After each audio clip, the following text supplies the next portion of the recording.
To study the endless sightings of UFOs, but with thought implants.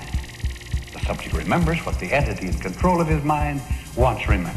The real goal, its goal is to alter belief and behavior and make the contactee a tool of the system. Well, are the mysterious flying machines really up there in the skies? Do you see the telltale connection?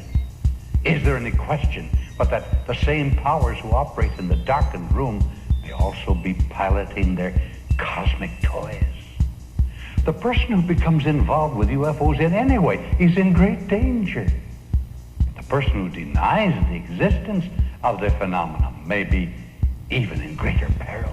The UFOs go where they please and when they please. They go merrily on their way, baffling us with their inconsistent behavior, exasperating us with their elusive maneuvers, driving us crazy with their cruel games. And the wise man is he who knows, or at least suspects, who they are and leaves them alone.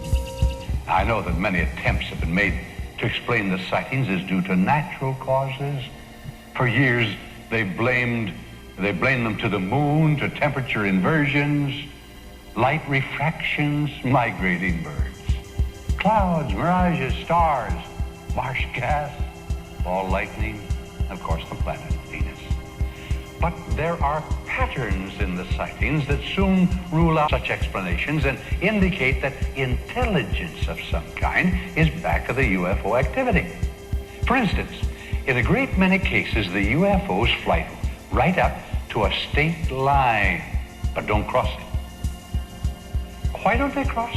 I don't know. But certainly meteors can't read our maps. There are more sightings in isolated areas and in the late evening, suggesting that UFOs or their occupants usually prefer to keep their activities secret. There are more sightings on Wednesday and Saturday nights. Can the phenomena read not only our maps, but our calendars and our clocks? Some intelligence must be involved. Dabbling with UFOs can be extremely dangerous. Even serious investigators take great risks. So let's talk about it.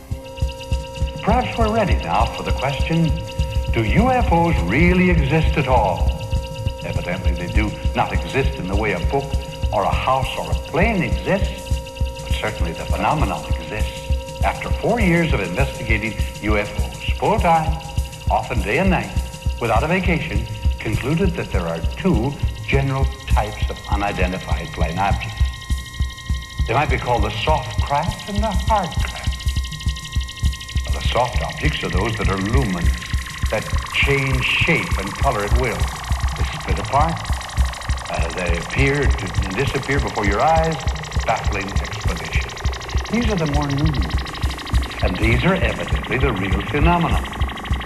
These millions of people from all walks of life, including a great many pilots and policemen, these people are not lying.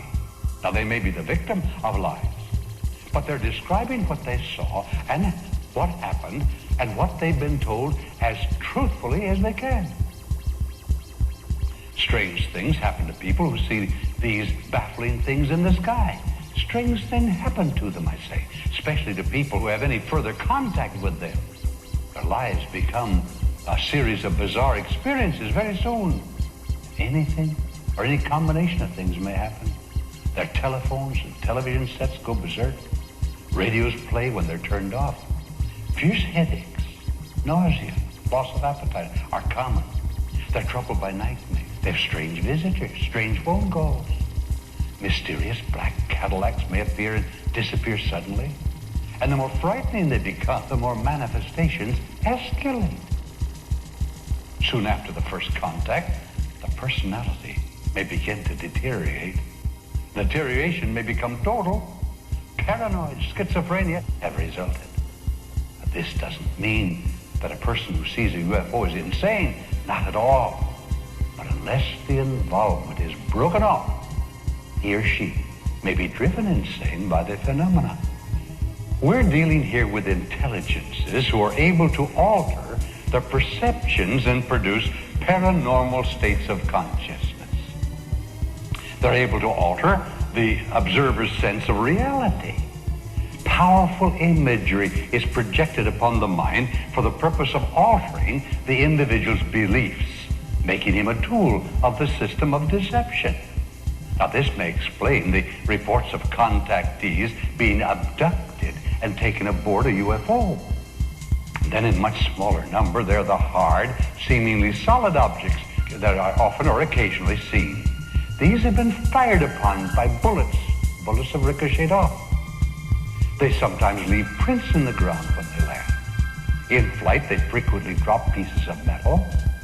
And the UFOnauts dematerialize the craft at will. That's the so-called disappearing act.